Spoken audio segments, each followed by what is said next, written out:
विद्यार्थी मित्रांनो नमस्कार। मी प्राध्यापक दिगंबर बोपचे, संचालक डायमंड कॉम्पिटिटिव्ह अकॅडमी गोंदिया। आज आपण मराठी व्याकरणाअंतर्गत शब्दांच्या जाती हा प्रकरण अभ्यासत आहोत। एकूण शब्दांच्या जाती 8 असतात मित्रांनो। त्याच्यामध्ये पहिलं असते नाम। नामाचे प्रकार पडतात, मुख्य 3 प्रकार पडतात। त्याच्यानंतर असतो सर्वनाम। सर्वनामाचे बरेच प्रकार पडतात। ओके, नाम, सर्वनाम, त्यानंतर आपण शिकलो विशेषण। विशेषणानंतर आपण शिकलो क्रियापद। क्रियापदानंतर क्रियाविशेषण, शब्दयोगी अव्यय, उभयान्वयी अव्यय आणि केवल प्रयोगी अव्यय आज आपण शिकणार आहोत। तर केवल प्रयोगी अव्यय म्हणजेच काय बघा। केवल प्रयोगी अव्यय ह्या शब्दातच त्या केवल प्रयोगी अव्ययाची व्याख्या आहे मित्रांनो। केवल आणि प्रयोगी या शब्दाची फोड करा। केवल आणि प्रयोगी म्हणजे केवल म्हणजेच फक्त आणि प्रयोग म्हणजेच वापर। म्हणजे ज्या शब्दांचा वापर हा फक्त विशिष्ट वाक्यामध्ये उद्गार दर्शवण्यासाठी केला जातो। जसं एखाद्याच्या ठिकाणी, एखाद्याच्या घरी, एखाद्या ठिकाणी जर दुःखाचं वातावरण असेल किंवा एखादा कोणी मरण पावला असेल तर आपण तिथं जे आश्चर्य दर्शवणारे जे शब्द आहेत त्यांचाच वापर आपण करू। जे दुःख दर्शवणारे शब्द आहेत त्यांचा वापर करू। जिथं हर्ष दर्शवलं जाईल तिथं आनंद व्यक्त करणारे उद्गारवाचक शब्द आपण वापरतो। तर नेमके ही शब्द कोणती आहेत किंवा यांचा वापर वाक्यामध्ये कसा केला जातो याचा संपूर्ण आणि सविस्तर अभ्यास आपण या केवल प्रयोगी अव्यय ह्या प्रकरणाअंतर्गत करणार आहोत। खूप सोपा प्रकरण आहे। मराठी व्याकरणामध्ये या घटकावरती जर प्रश्न विचारलाच तर आज आपण या व्हिडिओमध्ये जे शिकणार आहोत याच्या पलीकडे कुठलाही प्रश्न विचारू शकणार नाही हे मी तुम्हाला ग्वाही देतो। याच्यावरचे प्रश्न कसे येतात, काय येतात याच्यावरती टेस्ट आपण घेणार आहोत। तर विद्यार्थी मित्रांनो बघा, केवल प्रयोगी म्हणजे समजा एक तुम्हाला उदाहरण देतो। एखाद्या ठिकाणी दुःख असेल, कोणी मरण पावलेला असेल, एखादा मृतक शरीर असेल तर त्या ठिकाणी आपण गेल्यानंतर किंवा कुणीही समजा गेला तर साहजिकच आहे त्याला दुःख होईल आणि तो दुःखाने म्हणेल की अरे रे बिचारा मेला, जवानच होता। तर अरे रे हा जो शब्द आहे हा या वाक्यामध्ये दुःख दर्शवतो। अरे रे बिचारा मेला, जवानच होता। आता इथं आपण असं म्हणणार नाही की वा मेला बिचारा, जवानच होता। जेवढे कोणी रडत असतील उठून शारी असे चांगल्यानं धुतील काही सांगता येत नाही।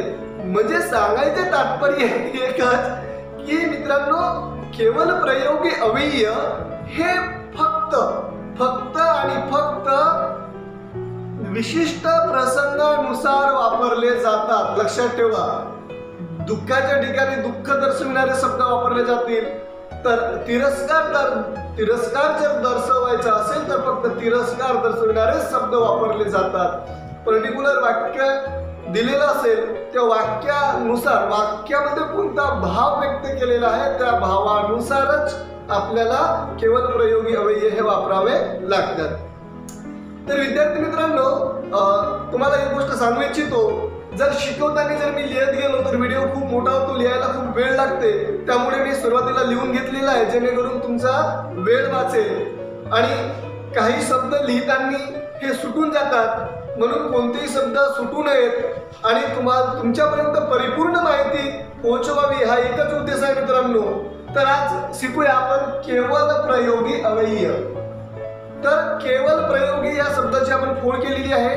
केवल आणि प्रयोग म्हणजेच फक्त विशिष्ट पर्टिक्युलर ठिकाणी त्या शब्दांचा वापर केला जातो। तर असे कोणते शब्द आहेत? तत्पूर्वी केवल प्रयोगी अव्ययाविषयी काही आपण सविस्तर माहिती अभ्यासणार आहोत। तर केवल प्रयोगी अव्यय हे वाक्याचा भाग असतात किंवा नसतात असा प्रश्न आयोगाने बऱ्याच वेळा विचारलेला आहे। म्हणजे योग्य आहे की अयोग्य आहे अशा पद्धतीचे प्रश्न, म्हणजे 2-3 स्टेटमेंट दिलेले असतात। केवल प्रयोगी अव्यय या वाक्याचा भाग आहे किंवा दुसरं जर तुम्हाला दिलेलं असेल की केवळ प्रयोगी अवयवांना प्रत्यय लागत नाही किंवा लागतात, मग हे विधान सत्य आहे की असत्य आहे, अशा पद्धतीचे प्रश्न आयोगाने विचारलेले आहेत। किंवा कोणत्याही प्रकारच्या तलाठी असो, ग्रामसेवक असो, पोलीस भरती असो किंवा महाराष्ट्र शासनाच्या कोणत्याही परीक्षा असो, या सर्व प्रकारच्या परीक्षेमध्ये मराठी व्याकरणावर प्रश्न विचारले जातात। आणि तुम्हाला याच्या अगोदरच्या व्हिडिओमध्ये सुद्धा मी सांगितलेलं आहे मित्रांनो, मराठीचे मार्क हे आपल्या हक्काचे मार्क आहेत, आपल्या घरचे मार्क आहेत, आपल्या मातृभाषेचे मार्क आहेत, आपल्या तिजोरीचे मार्क आहेत आणि पैकीच्या पैकी मार्क मिळालेच पाहिजे मित्रांनो। मराठी व्याकरणावरचा आपला स्कोरिंग सब्जेक्ट आहे। ओके, तर बघा काही गोष्टी केवळ प्रयोगी अवयवाविषयी ह्या लक्षात घेणे महत्त्वाचं आहे। केवळ प्रयोगी अवयव वाक्याचा भाग नसतो मित्रांनो, लक्षात घ्या। केवळ प्रयोगी अवयव हा वाक्याचा भाग नसतो, तो फक्त वाक्यामध्ये भाषेची शोभा वाढवण्यासाठी येतो। जसं रस्त्याने जाताना खूप मोठा साप दिसला, खूप मोठा साप दिसल्यानंतर आपण अगोदरच असं विचार करून चालत नाही की साप दिसेल आणि मी अरे बापरे मी एवढा मोठा साप असं काहीतरी मी बोलेल, असं विचार करून आपण केवळ प्रयोगी अवयवाचा वापर करत नाही। तर केवळ प्रयोगी अवयव हे अचानकपणे आपल्या तोंडून अचानकपणे आपल्या भावनेच्या माध्यमातून निघालेले उद्गार असतात। केवळ प्रयोगी अवयव आपण कधी विचार करून बोलत नाही। एखादा भला मोठा साप दिसला आणि आपण रस्त्याने जात आहोत तर अरे बापरे एवढा मोठा साप, म्हणजे एकदम आश्चर्यचकित होऊन जाऊ। किंवा अचानकपणे आपण रस्त्याने जात आहोत, खूप मोठी बिल्डिंग दिसली तर आपण म्हणू अरे रे खूप मोठी बिल्डिंग आहे ही, किंवा केवढी मोठी बिल्डिंग आहे। तर अशा पद्धतीचे आपण उद्गार काढतो। ओके, केवळ प्रयोगी अवयवाच्या शेवटी लक्षात ठेवा उद्गारवाचक चिन्ह वापरला जातो। उद्गारवाचक चिन्ह उदाहरण आणि खाली एक टिंब अशा पद्धतीने दर्शवले जातात, याला उद्गारवाचक चिन्ह असे म्हणतात, लक्षात घ्या। ओके, तर केवळ प्रयोगी अवयवानंतर उद्गारवाचक चिन्ह दर्शवणे खूप महत्त्वाचं आहे। तर मी तुम्हाला एक वाक्य सांगतो, मी सुरुवातीला तो वाक्य बोललेला आहे पण अजून पुन्हा रिपीट करतो। अरे रे तो मरण पावला, बिचारा खूप जवानच होता। तर अरे रे नंतर उद्गारवाचक चिन्ह वापरला जाईल आणि अरे रे हा जो शब्द आहे हा वाक्याचा भाग नाही, तो जवानच होता, मरण पावला हा वाक्य आहे, पण अरे रे हा वाक्याचा भाग नाही। ह्या वाक्याची शोभा वाढवण्यासाठी किंवा त्या वाक्यामध्ये भाव कोणते आहेत हे व्यक्त करण्यासाठी केवळ प्रयोगी अवयव इथं आलेला आहे मित्रांनो, लक्षात घ्या। तर केवळ प्रयोगी अवयवामध्ये आपण शिकत आहोत की पॉइंट नंबर 1 की केवळ प्रयोगी अवयव हे वाक्याचा भाग नसतात, परंतु त्यांच्या वापरामुळे भाषेची शोभा वाढते। जसं भाषेमध्ये आपण विविध अलंकाराचा वापर करतो, अलंकारामुळे भाषेची जशी शोभा वाढते तशीच शोभा ह्या केवळ प्रयोगी अवयवामुळेही वाढते। आता तुम्ही म्हणा मित्रांनो भाषेची शोभा कशी काय वाढते? हो, जसं विविध अलंकार परिधान केल्यामुळे स्त्रिया सुशोभित दिसतात, सुंदर दिसतात, अगदी त्याचप्रमाणे भाषेमध्ये अलंकाराचा वापर केल्यामुळे भाषा ही सुशोभित दिसते। अगदी त्याचप्रमाणे केवळ प्रयोगी अवयवाच्या वापरामुळे सुद्धा भाषेला शोभा येते, लक्षात घ्या। त्याच्यानंतर केवळ प्रयोगी अवयवांना प्रत्यय लागत नाही, लक्षात घ्या। केवळ प्रयोगी अवयवांना कधीही प्रत्यय लागत नाही मित्रांनो, ते केवळ भाषेचे उद्गार असतात। ते केवळ काय असतात? फक्त भाषेचे उद्गार असतात, लक्षात घ्या। एक शब्द नोट करत चला मित्रांनो। त्याच्यानंतर आपण तिसरं पॉइंट पाहू, केवळ प्रयोगी अवयव केवळ भाषेचे उद्गार असतात, त्यांना प्रत्यय लागत नाही। आणि त्याच्यानंतर आपण अभ्यास करणार आहोत की केवळ प्रयोगी अवयवाचे प्रकार कसे पडतात, कशावरून पडतात। तर मी बोललेला आहे वाक्यामध्ये केवळ प्रयोगी अवयव, वाक्यामध्ये एखादा केवळ प्रयोगी अवयव जर असेल तर तो नेमका कोणता भाव व्यक्त करतो? जर दुःख जर व्यक्त करत असेल, शोक व्यक्त करत असेल तर ते शोकदर्शक होईल। एखाद्या वाक्यामध्ये जर आनंद व्यक्त केला जात असेल तर ते हर्षदर्शक होईल। हर्ष म्हणजेच आनंद, तर ते हर्षदर्शक होईल। तर वाक्यामध्ये एखादा केवळ प्रयोगी अवयव कोणता भाव व्यक्त करतो त्यावरून केवळ प्रयोगी अवयवाचे प्रकार पडतात मित्रांनो, लक्षात घ्या। ठीक आहे, केवळ प्रयोगी अवयव खूप सोपा आणि महत्त्वपूर्ण टॉपिक आहे। आता आपण अभ्यासणार आहोत केवल प्रयोगी अवयवाचे प्रकार. तर पहिला जो प्रकार आहे मित्रांनो तो आहे हर्षदर्शक. ठीक आहे, आपण केवल प्रयोगी अवयवाचे प्रकार अभ्यासत आहोत. केवल प्रयोगी अवयवाची आपण व्याख्या पाहिली. केवल प्रयोगी अवयवाविषयी महत्वाचे काही पॉइंट्स आपण अभ्यासलेले आहेत. आता आपण पाहणार आहोत केवल प्रयोगी अवयवाचे प्रकार. आता केवल प्रयोगी अवयव आपण वाक्यामध्ये वापरतो, तर वाक्यामध्ये ते कोणता भाव व्यक्त करतात त्यावरून त्याचे प्रकार पडतात. ओके, तर पहिला आहे हर्षदर्शक. आता साहजिकच आहे, ज्या वाक्यामध्ये आनंद व्यक्त केला जात असेल, ज्या शब्दाने आनंद व्यक्त केला जात असेल, असे सर्वचे सर्व शब्द ते हर्षदर्शक म्हणून ओळखले जाते. बरोबर. तर मग असे कोणते शब्द आहेत? जसं आपल्याला आनंद झाला तर आपण म्हणतो वाह. वाह म्हणजे वाह ह्या शब्दातून आपण आनंद व्यक्त करतो आणि आनंद व्यक्त करतो म्हणूनच वाह हा जो शब्द आहे हा हर्ष दर्शक आहे, आनंद व्यक्त करणारा आहे. जसं वाक्यामध्ये उपयोग करत असताना वाह, आज भारत जिंकलाय, वाह एक्सक्लेमेटरी मार्क, उद्गारवाचक चिन्ह, आज भारत जिंकलाय. तर आज भारत जिंकला हा ह्या वाक्याचा भाग, म्हणजे हा वाक्य आहे, परंतु वा हा वाक्याचा भाग नाही. मी तुम्हाला सुरुवातीला सांगलेलं आहे की केवळ प्रयोगी अवयव हे वाक्याचे भाग नसतात मित्रांनो, लक्षात घ्या. त्याच्यानंतर वा वा म्हणजे वा ह्या शब्द आपण 2 वेळा वापरलाय. वा वा काय आनंदाची बातमी आहे, किंवा तुम्ही कोणतंही वाक्य बनवा, काही हरकत नाही. वा वा शिवाजी महाराजांनी गड जिंकलाय. आलं लक्षात? म्हणजे वा वा ह्या शब्दावरून आपल्याला लक्षात आलं की येथून ह्या वाक्यातून आपल्याला आनंद व्यक्त केलेला आहे. त्याच्यानंतर आहा, वाह काय सुंदर दृश्य आहे. आहा काय सुंदर दृश्य आहे, किंवा वाह काय सुंदर दृश्य आहे. तर अशा पद्धतीचे शब्द आपण हर्षदर्शक म्हणून वापरतो. त्याच्यानंतर आहा, आहा. पण बघा हे भाव, आता भाव कसे व्यक्त होते? मी आहा असं जर बोललो तर भाव व्यक्त झाला का? भाव व्यक्त व्हायला पाहिजे. भाव जसं म्हटलं, मला एखादा आनंद जर व्यक्त करायचा म्हणजे आहा असं म्हणेल तर काय भाव व्यक्त होईल का? नाही. भाव व्यक्त करण्यासाठी मला त्या शब्दाची मांडणी माझ्या बोलण्यातून भाव दिसायला पाहिजे. जसं एखादा व्यक्ती जर बोलत असेल, त्याच्या मनात जर कपट असेल किंवा त्याच्या मनामध्ये जर काही वेगळे भाव असतील तर त्याच्या चेहऱ्यावर, त्याच्या डोळ्यामध्ये, त्याच्या फेसवर दिसतात आपल्याला. म्हणजे जर एखादा व्यक्ती मुमेराम बगल में छुरी म्हणतात ना, मुमेराम बगल में छुरी म्हणजे बोलतं येत पण त्याच्या मनात जर कपट असेल तर आपल्याला कळते मित्रांनो की हा माणूस खोटा बोलून राहिला म्हणून. तर ते भाव व्यक्त करतात. तर हे शब्द भाव व्यक्त करतात. की समजा एखादा व्यक्ती, तुम्हाला एक सांगतो उदाहरण की एखादा व्यक्ती आनंदात आहे पण त्याचा आनंद पाहून दुसऱ्याला जर दुःख होत असेल आणि तो नसला, नाही चांगला झाला, चांगला झाला म्हणजे काय झालाय, पण त्याच्या बोलण्यावरून चांगला झाला जरी त्याने बोललं असेल पण त्याचे भाव लक्षात येतात की याला दुःख झालंय, त्याचं चांगलं झालं म्हणून याला दुःख झालंय. असे समाजामध्ये माणसं असतात मित्रांनो. ठीक आहे. आणि त्यासाठी तुम्हाला एक सांगतो, शब्दाच्या शक्तीमध्ये एक शब्दाची शक्ती आहे. समाजातील असले साप ठेचून काढलेच पाहिजे. मग समाजातील असले साप ठेचून काढले पाहिजे म्हणजे समाजामध्ये साप राहतात अशातला भाग नाही. समाजातील साप म्हणजे समाजातील दुष्ट प्रवृत्तीचे व्यक्ती, अशा लोकांना ठेचून काढले पाहिजे असा त्या वाक्याचा अर्थ होतो.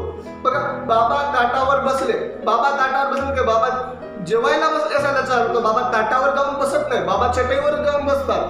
पण बाबा ताटावर बसले असं न म्हणता आपण काय म्हणतो, बाबा म्हणजे बाबा ताटावर बसले, बाबा जेवायला बसले असं न म्हणता आपण बाबा ताटावर बसले म्हणजे बाबा जेवायला बसले असं त्याचा अर्थ. पण त्याच्यामध्ये शब्दाची शक्ती व्यक्त होते. शब्दाची शक्ती असते, अभिधा, लक्षणा, व्यंजन आपण पुढील नेक्स्ट व्हिडिओ मध्ये शिकणार आहोत. ओके. तर अजून बरेचसे शब्द आहेत मित्रांनो. आहा, आहा, आ, ओहो, वाव, व्हेरी गुड. ओहो किती आनंदाची बातमी आहे.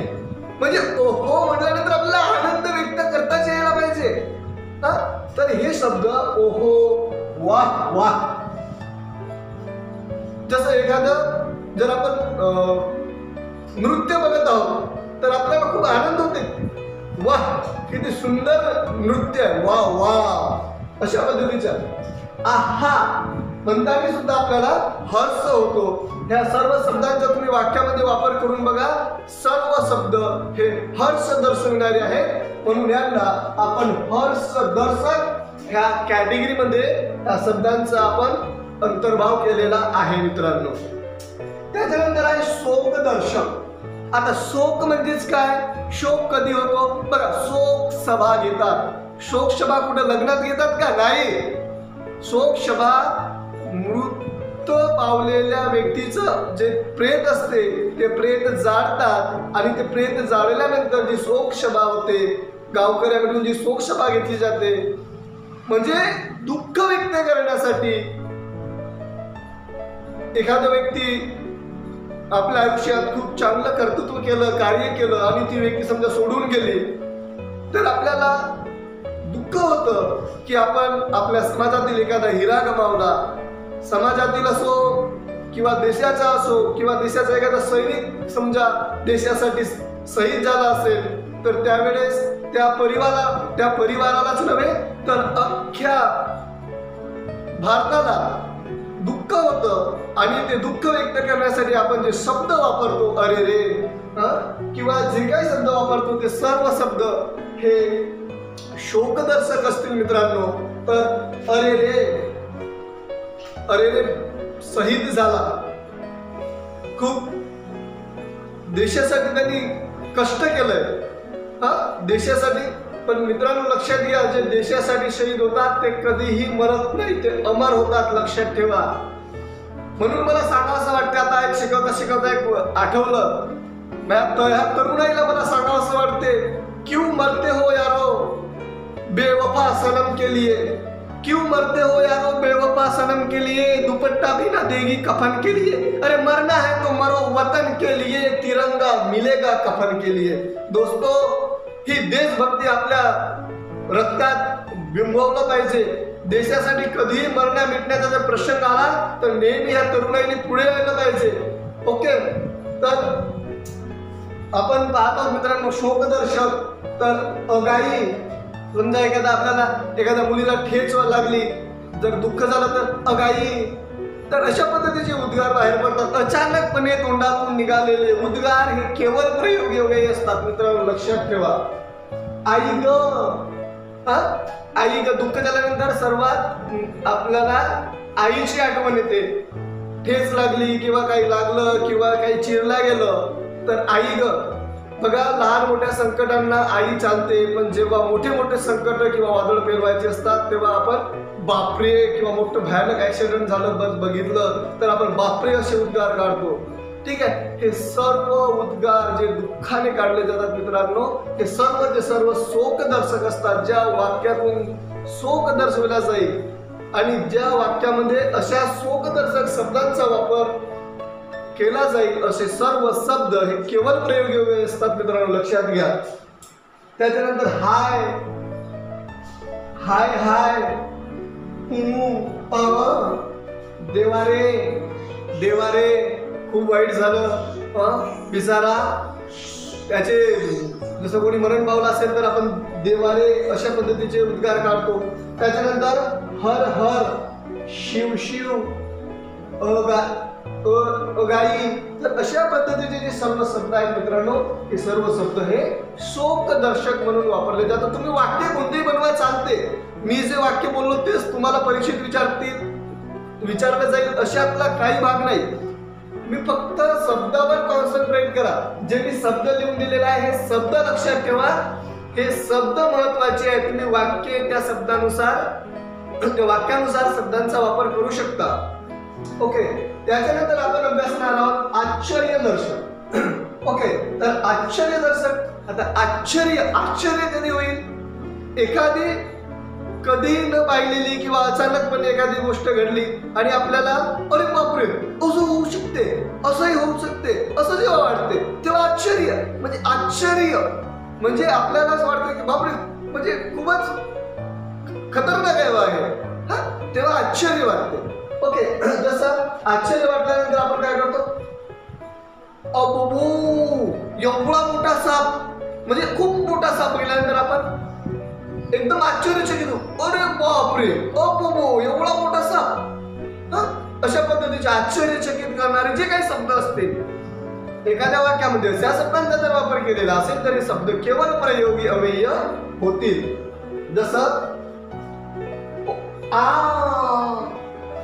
एखाद्या समजा एखादी मुलगी असेल आणि एखाद्या मुलीला समजा एखादं आश्चर्य व्यक्त करायचं असेल तर ती नेहमी ह्या शब्दाने आपलं आश्चर्य व्यक्त करते. तिच्या चेहऱ्यावरती फिलिंग्स दिसते, खरी हो, खरी होय ना खोटी थोडी होय, खरीच होय. तर हा जो शब्द आहे, हा जो शब्द आहे हा केवळ प्रयोगी अव्यय म्हणून वापरलेला आहे या वाक्यामध्ये, लक्षात घ्या मित्रांनो. त्याच्यानंतर ओहो, बाबा खूपच, म्हणजे ओहो किती सुंदर मुलगी ती, म्हणजे ओहो म्हणल्यानंतर काय आपल्याला लक्षात येतं, आश्चर्य, बापरे खूपच सुंदर. देखणी, शाहीर राम जोशी यांची कविता आठवली मित्रांनो मला. शाहीर राम जोशी यांनी सुंदरा मनामध्ये भरली ही त्यांची कविता, खूपच सुंदर. एखाद्या लावण्यवतीचे वर्णन शाहीर राम जोशींनी या कवितेमध्ये केलेलं आहे. सुंदरा मनामध्ये भरली, जरा नाही ठरली, हवेलीत शिरली, गळ्या मोत्याचा भांग, जसे कडी सोन चाप्याची, सोप्याची नसलती नार, उभी नाजूक तनू देखणी, गुणाची खनी उभी सुकुमार. वा वा वा, खूपच सुंदर अशी कविता लिहिलेली आहे. नक्की वाचा मित्रांनो, नक्की अभ्यास आहे कविता, खूप सुंदर कविता आहे.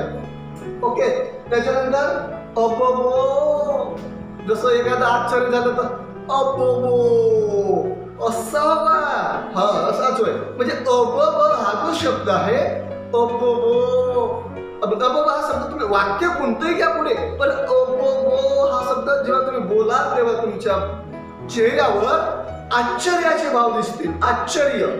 आश्चर्यचकित होऊन हे शब्द वापरले जातात. त्याच्यानंतर एवढ्या मोठ्या गाई, बरं. त्याच्यानंतर बापरे, खूप भयानक ऍक्सिडेंट झालाच तिथं, बापरे. त्याच्यानंतर oh my God, oh my God इंग्रजी शब्द असला, पण ओ हा जो शब्द आहे हा मराठीतही वापरला जातो. ओ खूपच खूपच एकदम भयानक, म्हणजे आश्चर्यचकित. त्याच्यानंतर अरेच्या, अरेच्या असं बी होते, अरेच्या इथं बी बस येते, ह्या गावी बी बस येते, म्हणजे एकदम आश्चर्यचकित. तुम्ही एखाद्या एकदम ग्रामीण भागात गेले ना, तुम्हाला तिथं लालपरी दिसली, लालपरी समजलं ना, एसटी, ओके, महाराष्ट्र शासनाची गाडी, ओके, लालपरी म्हणतात तिला, ती दिसली तर आपल्याला सांगते अरेच्या इथं पण बस येते.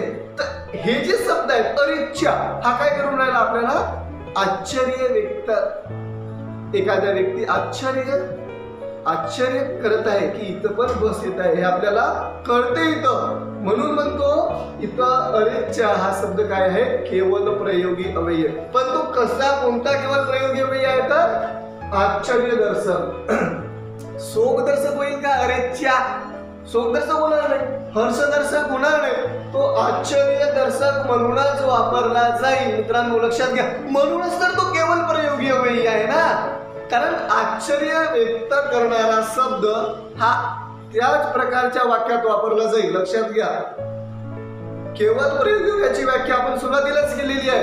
अचानकपणे तोंडा वाटे निघालेले उद्गार म्हणजे केवळ प्रयोगी अव्यय. आणि केवळ प्रयोगी अव्यय हे भावना प्रधान असतात मित्रांनो, भावना प्रधान, भावना व्यक्त करणारे असतात. लक्षात घ्या. त्याच्यानंतर अहो, चक्क, हे जे शब्द सर्वचे सर्व आश्चर्य दर्शवणारे आहेत, म्हणून यांना आश्चर्य दर्शक शब्दाच्या अंतर्गत आपण यांची मांडणी केलेली आहे. त्याच्यानंतर आपण पाहणार आहोत मित्रांनो प्रशंसा दर्शक. आता प्रशंसा म्हणजेच काय, साधा आणि सोपा आहे. प्रशंसा, एखाद्याची प्रशंसा करणे म्हणजे काय, स्तुती करणे, स्तुती करणे, प्रशंसा करणे. ओ हो, किती म्हणजे प्रशंसा, एखाद्याची स्तुती आहे ना. जसं आताच तुम्हाला सांगितलं की शाहीर राम जोशी यांनी त्या लावण्यवती स्त्रीचं सुंदर रूप आपल्या शब्दात रेखाटलेला आहे, म्हणजे काय केली आहे, तिची स्तुती केलेली आहे. ओके, तर स्तुती करताना आपण काय वापरतो, कोणते शब्द वापरतो ते आपण अभ्यासणार आहोत. छान, हुशार मुलगा आहे तो. छान म्हणजे हुशार मुलगा आहे तो, हा वाक्य झाला. पण त्याच्या सुरुवातीला आपण छान आणि त्याच्यानंतर उद्गाराचं चिन्ह वापरलो तर छान हा शब्द केवळ प्रयोगी अव्यय म्हणून ओळखला जाईल. आणि छान या शब्दावरून प्रशंसा दर्शवलेला आहे, प्रशंसा केलेली आहे, स्तुती केलेली आहे, म्हणून छान हा शब्द प्रशंसा दर्शक होईल. छान. त्याच्यानंतर वाहवा, वाह वाह, वाहवा, वाह, गड जिंकलाय आज. तर या वाक्यामध्ये छान, वाहवा हे शब्द प्रशंसा दर्शक आहे.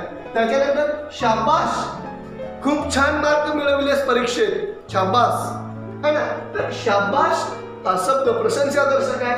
त्याच्यानंतर भले, त्याच्यानंतर धन्य आणि मानू हे सुद्धा शब्द प्रशंसा दर्शक आहे. तुम्ही यांच्या शब्दामध्ये ह्या शब्दांचा वापर तुम्ही वाक्यामध्ये करू शकता. मित्रांनो, वाक्य कोणत्याही प्रकारची वापरली तरी चालेल. मी तुम्हाला सुरुवातीपासून सांगत आहे, वाक्य कसेही कोणतेही वापरले तरी चालेल, पण ह्या शब्दांचा वापर मात्र प्रशंसा दर्शक म्हणूनच केला जाईल. त्याच्यानंतर आपण अभ्यासणार आहोत संमती दर्शक. संमती दर्शक, आता संमती म्हणजे काय, संमती कशी दर्शवतो आपण. समजा एखाद्याने आपल्याला जेवायला बोलवलं आपल्या घरी, ओके, आणि आपलं जर जमत असेल तर आपण काय म्हणू, संमती दर्शवणार. आज तुम्ही आमच्या घरी जेवायला या, तर आपण काय म्हणू, हो नक्की नक्की, बरं आहे बरं आहे, ठीक ठीक ठीक ठीक, असे शब्द आपण बोलतो. किंवा फोनवर बोलताना अशा प्रकारचे शब्द आपण जास्तीत जास्त वापरतो. हो हो हो, ठीक ठीक ठीक, बरं आहे बरं आहे, हा पक्का पक्का. तर हे जे शब्द आहेत हे सर्व शब्द संमती दर्शविणारे आहेत मित्रांनो. तर पहिला शब्द आहे ठीक, ठीक, हो, बरं बरं, ठीक. त्याच्यानंतर जी, जी, ओके ओके, जी, हा. हे जी हा शब्द आहे संमती दर्शवणार आहे. तुम्ही आमच्या घरी जेवायला, जी जी जी, पक्का है, जी हा, जी हा, हा हा. त्याच्यानंतर हा, बरं आहे बरं आहे बरं आहे, हो हो, संमती दर्शवली जाते. त्याच्यानंतर अच्छा, संमती दर्शवली आहे, अच्छा, हा हा. त्याच्यानंतर हो, हो किंवा नाही, जसं आपण एखाद्याने आपल्याला समजा काय विचारलं तर हो, संमती आहे आपली, हो, संमती दर्शवलेली आहे. पक्का, आम्ही नक्की येऊ, पक्का येऊ. तर हे सर्वचे सर्व शब्द संमती दर्शक ह्या प्रकारामध्ये मोडतात. त्याच्यानंतर आपण नंतरचा प्रकार पाहणार आहोत मित्रांनो, विरोध दर्शक. आता जशी संमती दर्शवली जाते तसा विरोधही दर्शवला जाऊ शकतो. मग विरोध दर्शवले जाणारे शब्द कोणते आहेत, तर बघा, छ्या, नाही जमत आपलं, छ्या म्हणजे एखाद्याने बोलवलं जेवायला तर आपण छ्या, नाही जमत आपलं. मग छे छे हा जो शब्द आहे हा विरोध दर्शक आहे. छे छे म्हटल्यावर विरोध दर्शवला आहे. त्याच्यात तसं आता बघा, आता ऊ हू असं काही कोणी बोलत नाही, असं तोंड बंद करूनच नाकातून हवा सोडली जाते. आता म्हटलं म्हणजे काय, विरोध. किंवा वाकडा करून कोणी वाकडा करून करतात विरोध दर्शनासाठी, ते का सांगणार अशी म्हणजे नाही का. अशा पद्धतीचे ग्रामीण भागामध्ये जास्तीत जास्त असे हावभाव स्त्रिया व्यक्त करतात. वाकडा तोंड करणे किंवा नाकमुर करणे म्हणजे नकार दर्शवणे. ग्रामीण भागात नाही, शहरी भागातही असो, ग्रामीण भागात असो किंवा कुठेही असो, वाकडा तोंड करणे म्हणजे नकार दर्शवणे अशा पद्धतीनं असं नाही का. हा लक्षात बघा, हे मी याच्यासाठी एवढं फ्रँकली किंवा हे जे शब्द आहेत त्यांचा प्रत्यक्ष वापर करून दाखवतो आहे, कारण हे तुम्हाला सुरुवातीला सांगितलं, हे सर्व शब्द काय आहेत, कसे आहेत, भावना व्यक्त करणारे आहेत. आता माझ्या फेसवर मी भावना व्यक्त किंवा एखादा शब्द बोलताना भावनाच व्यक्त करत नाही. जसा एखादा शब्द असेल, मला आनंद झालाय, आणि आनंद व्यक्त करताना मी शाब्बास म्हणत, शाब्बास म्हणताना माझ्या चेहऱ्यावर ते हसू असायला पाहिजे. त्या तुम्ही रागा शाब्बास असं म्हणेल तर त्याला चांगलं वाटेल का? मी त्याची प्रशंसा केली असं त्याला वाटेल का शाब्बास म्हणल्यानंतर? नाही ना. तर शाब्बास म्हणताना वा शाब्बास बेटा खूप छान चांगले मार्क घेतला असतो. तर शाब्बास म्हणताना आपल्याला काय करायचं आहे? आपल्या चेहऱ्यावरती भाव दिसायला पाहिजे. आपल्या चेहऱ्यावरचे भाव दिसायला पाहिजे आणि ते भावच महत्वाचे आहेत मित्रांनो, लक्षात घ्या. त्याच्यानंतर विरोध दर्शक मध्ये शांत गोष्टी होता. हा शब्द काय? विरोध दर्शवणारा. म्हणजे एखाद्याने सांगितलं अरे नाही नाही तिथं ना ते काहीतरी झालं बा, तर मग काय म्हणजे तो नसलाच काहीतरी सांगत आहे किंवा खोटा बोलत आहे तर त्याचा विरोध करणे, विरोध दर्शवणे अशा पद्धतीने. त्याच्यानंतर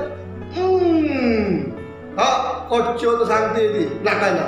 म्हणजे बघा सांगायचं तात्पर्य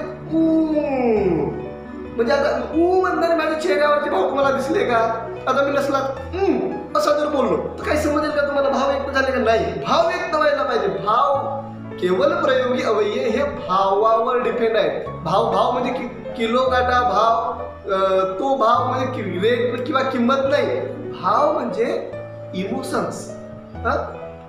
केवळ प्रयोगी अवयव हे भावना प्रधान आहेत. म्हणजे एखाद्याचं जर दुःख असेल आणि ते दुःख पाहून आपल्या मनात भाव निर्माण होतात. दुःख आपले एखादा रडत असेल, एखाद्या आईचं जर लेकरू जर गेलं असेल म्हणजे मरण पावलं असेल आणि ते जेव्हा टाहो फोडून जर रडत असेल मित्रांनो, तर पाहणारे आजूबाजूचे ज्या बाया असतात किंवा जे कोणी लोक असतात त्यांच्याही डोळ्यात अश्रू येतात मित्रांनो. तर ते असतात भाव, फिलिंग्स, भावना. आणि तुम्हाला सुरुवातीला सांगितलं आहे केवळ प्रयोगी अवयव हे भावना प्रधान असतात म्हणून लक्षात घ्या. त्याच्यानंतर हॅट, काही बी सांगते हॅट. हॅट म्हणजे काय केलं? विरोध केलेला आहे. हॅट ह्या शब्दातून विरोध दर्शवलेला आहे. त्याच्यानंतर छॅट विरोध दर्शवलेला आहे. तर इत्यादी अशा प्रकारचे शब्द, इत्यादी हा शब्द नाही, इत्यादी अशा प्रकारचे शब्द हे विरोध दर्शवणारे आहेत मित्रांनो. त्याच्यानंतर आपण शिकणार आहोत तिरस्कार दर्शन. बघा विरोध दर्शवणे आणि तिरस्कार दर्शवणे याच्यामध्ये फरक आहे. विरोध दर्शवणे म्हणजे एखादी वस्तू आपल्याला नको आहे तर आपण काय करू?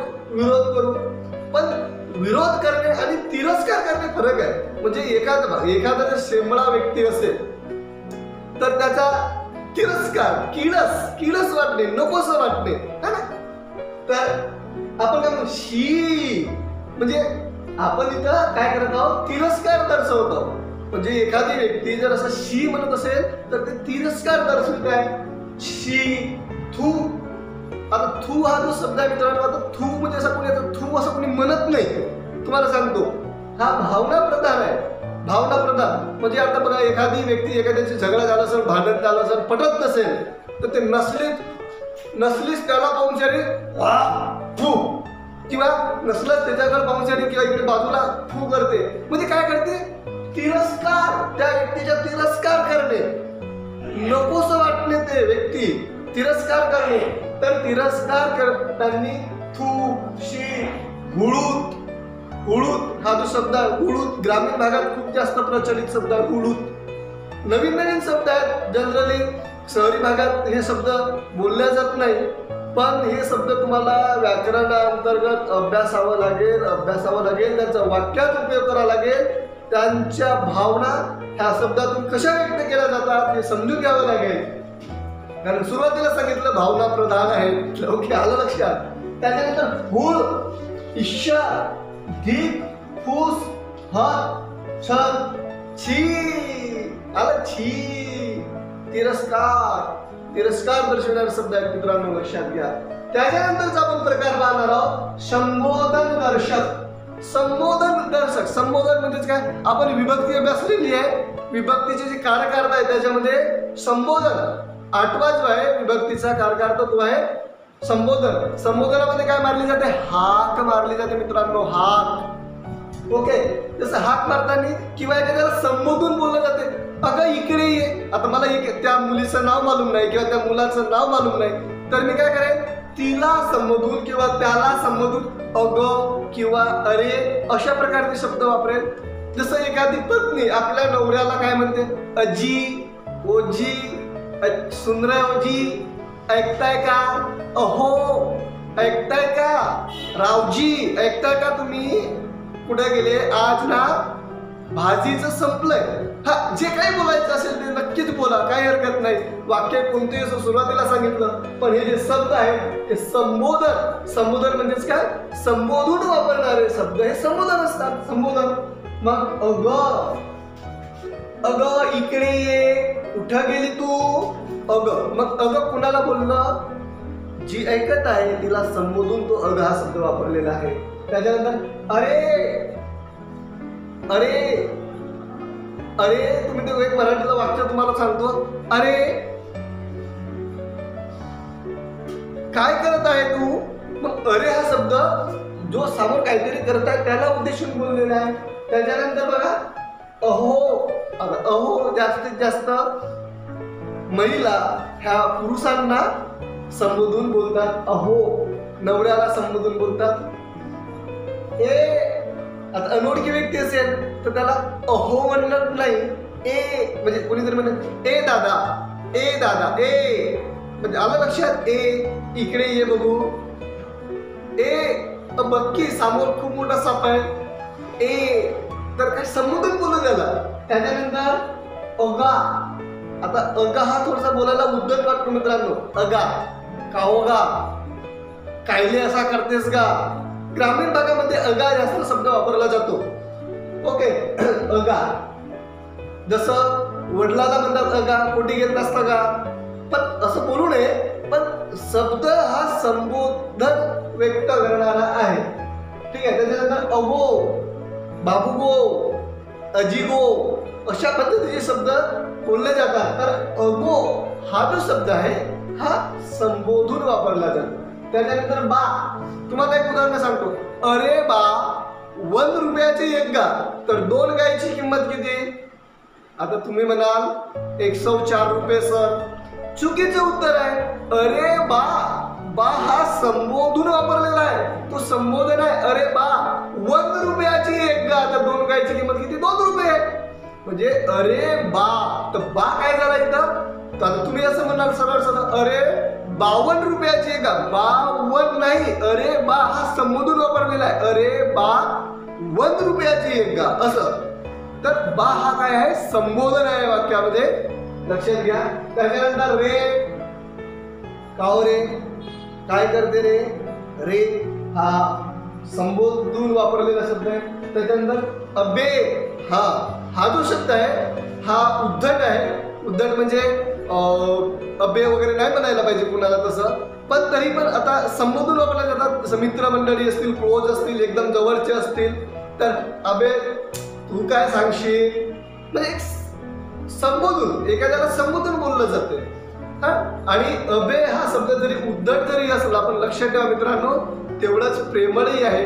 कारण एखाद्या नवीन माणसाला अबे म्हटलं चुकीचं आहे, पण एखादा जर क्लोज मित्र असेल तर नक्कीच त्याला अबे तुबे चालते. ओके. त्याच्यानंतर आपण अभ्यासणार आहोत मौनदर्शक शब्द. मौनदर्शक शब्द कोणते आहेत मित्रांनो बघा, तर चूप. मौन म्हणजे काय, शांत, ज्याच्यातून मौन साधला जाईल, शांत म्हणजे एकदम चुप्पी साधली जाईल, चुपचाप म्हणजे राहिलं जाईल. तेव्हा असे शब्द कोणते आहेत, चूप, चुपचाप, ए गपकी रे, गप. आलं का लक्षात. गप हा शब्द काय आहे, केवळ प्रयोगी म्हणजे केवळ प्रयोगामध्ये मौन दर्शक आहे. त्याच्यानंतर गुपचूप. गुपचूप म्हटलं म्हणजे आता तुमच्या तोंडाला पाणी सुटलं असेल, तो वाला गुपचूप नाही, गोलगप्पा नाही. गुपचूप म्हणजे ते म्हणजे काय, पाणी वगैरे टाकून ते खाल्लं जाते, ते गुपचूप. आता ते गुपचूप खाताना लक्षात घ्या, त्याचं नावच गुपचूप आहे. ऍक्च्युली गोलगप्पा आहे, पण ते गुपचूप म्हटल्यावर गुपचूप काऊन म्हणतात त्याला, खाल्ल्यानंतर म्हणजे गुपचूप, त्याला गुपचूपच खावं लागते. म्हणजे ते खाल्ल्यानंतर तुम्ही बोलला तर पुरा बाहेर. आलं का लक्षात. त्याचं नावच गुपचूप आहे. तर ते मग ते खाल्ल्यानंतर आपण काय करतो, म्हणजे एकदम मौन साधतो, म्हणजे बोलत नाही खाल्ल्यानंतर, आहे का लक्षात. गुपचूप खाल्ल्यासारखं गुपचूप छान वाटते, मस्त. विशेष करून मुलींना खूप आवडतात गुपचूप, लक्षात घ्या. त्याच्यानंतर चिडीचूप. चिडीचूप म्हणजे एकदम शांत, अजिबात बोलायचं नाही, चिडीचूप. जसं मुलं वर्गात गोंगाट करत असतील, आपण म्हणतो चिडीचूप, बोलायचे नाही. तर हा शब्द इथं मौन दर्शवतो मित्रांनो. त्याच्यानंतर गुपाचित हा शब्द सुद्धा मौन दर्शविणार आहे मित्रांनो. तर तुम्हाला एकूणच केवल प्रयोगी अवयव म्हणजेच काय, एका मिनिटात पुन्हा रिपीट करतो पूर्ण. केवल प्रयोगी अवयव म्हणजेच अचानकपणे आपला तोंडून निघालेले उद्गार म्हणजेच केवल प्रयोगी अवयव. केवल प्रयोगी अवयव वाक्याचा भाग असतो का नसतो, सांगा लवकर. असतो? नाही, नसतो. फक्त भाषेची शोभा वाढवण्यासाठी वाक्यामध्ये त्याचा वापर केला जातो मित्रांनो, लक्षात घ्या. केवल प्रयोगी अवयवांना प्रत्यय लागत नाही. ओके, ते फक्त भाषेचे उद्गार असतात. आणि केवल प्रयोगी अवयव हे भावना प्रधान असतात मित्रांनो. फक्त भावना व्यक्त करण्यासाठी वापरल्या जातात. जशा प्रकारची भावना ते व्यक्त करतात त्यानुसार त्याचे प्रकार पडतात. विद्यार्थी मित्रांनो लक्षात घ्या. ओके विद्यार्थी मित्रांनो, अजून आपण एक छोटस 2 मिनिटाचा भाग आहे ते समजून घेऊया की केवळ प्रयोगी अवयवाचे आपण एकूण प्रकार अभ्यासलेले आहेत, एकूण 9 प्रकार अभ्यासलेले आहेत. त्याच्या व्यतिरिक्त अजून 2 कॉन्सेप्ट समजून घेऊ. ते 2 कॉन्सेप्ट म्हणजे असे की व्यर्थ उद्गारवाचक अवयव. आता व्यर्थ ह्या शब्दात तुम्हाला लक्षात आलं की हे व्यर्थच आहे, पण यांचाही वापर वाक्यामध्ये केला जातो. यांच्या वापरामुळे वाक्याच्या भावावर कोणताही परिणाम, आपण बघितलं की केवळ प्रयोगी अवयव तर भावना प्रधान आहेत, पण यांच्या वापरामुळे जसं बाबडा, बेटे, म्हणे, आपला ह्या शब्दांच्या वापरामुळे यांचा वापर केवळ प्रयोगी अवयव म्हणून केला जातो, पण यांच्या वापरामुळे त्याच्या अर्थावर किंवा म्हणजे भावनेवर प्रभाव पडत नाही. ओके, किंवा भावना व्यक्त करत नाही, म्हणून यांना व्यर्थ उद्गारवाचक अवयव असे म्हणतात. ओके, जे भाव व्यक्त करत नाही. म्हणजे बापळा, बेडे, म्हणे आणि आपला हे 4 शब्द आहेत मित्रांनो. जसं शरीर बेटे साथ देत नाही आता, शरीर बेटे साथ देत नाही आता, शरीर साथ देत नाही आता हे ठीक आहे, पण शरीर बेटे साथ देत नाही आता. जसं एखादा म्हातारा माणूस म्हणू शकतो की शरीर बेटे साथ देत नाही आता, आता आपण जास्त दिवसाला संगाती नाही रे बाबा. शरीर बेटे म्हणजे आता शरीर साथ देत नाही, पण ह्या बेटे ह्या शब्दामुळे त्याच्यामध्ये कोणताही असा भाव व्यक्त केलेला नाहीये. त्याच्यानंतर मी बापडा काय बोलणार, मी बापडा काय बोलणार, है ना. म्हणजे ह्या शब्दामुळे वाक्यामध्ये कोणताही भाव व्यक्त केलेला नाही आहे, म्हणून यांना व्यर्थ उद्गारवाचक अवयव म्हणून ओळखले जातात. कोणते? बाबडा, बेडे. ती म्हणे पहाटेच गावी गेली, ती पहाटेच गावी गेली, ती म्हणे पहाटेच गावी गेली. पण म्हणे या शब्दांचा आपण तिथं वापर केलेला आहे, पण त्याच्यामुळे त्या वाक्यामध्ये कोणताही भाव व्यक्त केलेला नाहीये. त्याच्यानंतर दुसरा एक कॉन्सेप्ट आहे पादपूरणार्थक केवल प्रयोगी अवयव, किंवा यालाच पालुपदे असं सुद्धा म्हटलं जातं. पादपूरणार्थक केवल प्रयोगी अवयव त्याला काय म्हणतात, पालुपदे. तर वाक्यामध्ये नुसतं एक लकब किंवा उगीचाच वापर म्हणून ह्या केवळ प्रयोगी अवयवाचा वापर केला जातो. त्याच्यामध्ये बघा कोणत्या शब्दात बरं का, आता, जळलं मेलं आणि आणखी या शब्दांचा वापर जर वाक्यामध्ये केला असेल तर ते पालुपदे किंवा पादपूरणार्थक केवळ प्रयोगी अवयव म्हणून ओळखले जातात मित्रांनो. तसं बरं का, जसं आपण बोलताना हो तो पहाटेच गेला बरं का, तुम्ही या बरं का. म्हणजे बरं का हा जर आपण त्या वाक्यामध्ये एक लकब म्हणून बोलतोय. जसं जळलं मेलं त्याचा सत्यानाश हो, जळलं मेलं कुठलं आलं त्याचा सत्यानाश हो, असे जे मांगट्या वगैरे मोडतात बोलतात नाही का लेडीज लोक, तसं जळलं मेलं त्याचा सत्यानाश हो, जळलं मेलं. जळलं मेलं त्याचा सत्यानाश हो हा भाग वेगळं, आता वाक्य झाला. पण जळलं मेलं हा नुसतं वाक्यामध्ये एक लकब म्हणून वापरलेला आहे. ओके, त्याच्यानंतर आणखीन मी आणखीन काय बोलू, म्हणजे आणखीन काय बोलू, म्हणजे आता मी वाक्यामध्ये वापर केलेला आहे तो आणखीन. आता मी काय बोलू म्हणजे मी आणखीन काय बोलू, तर हे आहे एक लकप म्हणून वापरले जाते. तर आलं लक्षात. याच्यामध्ये परीक्षेमध्ये प्रश्न विचारले जातील जास्तीत जास्त तुम्हाला केवळ प्रयोगी अवयवाचे जे भावनेवरून पडणारे प्रकार आहेत त्याच्यावरचे प्रश्न परीक्षेमध्ये जास्तीत जास्त विचारले जातात मित्रांनो. फक्त हे तुम्हाला तुमच्या माहितीसाठी म्हणून मी सांगितलेलं आहे. तर इथं आपण एकूणच केवळ प्रयोगी अवयव म्हणजे काय, केवळ प्रयोगी अवयव कशी ओळखतात, केवळ प्रयोगी अवयव भावनाप्रधान असतात, ते वाक्याचा भाग नसतात, फक्त वाक्यामध्ये त्यांचा वापर हा भावना व्यक्त करण्यासाठी केला जातो. तर अशा प्रकारे आपण आज इथं हा प्रकरण खूप विस्तृत आणि पूर्ण डिटेलमध्ये अभ्यासलेला आहे. हा व्हिडिओ पाहिल्यानंतर तुम्हाला केवळ प्रयोगी अवयवावर दुसरा कुठलाही व्हिडिओ पाहायची गरज नाही मित्रांनो, लक्षात ठेवा. Okay, bye. भेटूया पुन्हा दुसऱ्या व्हिडिओमध्ये. तोपर्यंत सर्वांना नमस्कार, टाटा, बाय बाय. आपला मित्र, सखा, मार्गदर्शक मी प्राध्यापक दिगंबर बोपचे पुन्हा नवीन नवीन व्हिडिओ घेऊन आपल्यापर्यंत येईल. तोपर्यंत तुम्ही आपल्या चॅनलला लाईक करा, सबस्क्राईब करा, व्हिडिओ आवडल्यास लाईक करा, शेअर करा, नक्कीच करा मित्रांनो. बाय.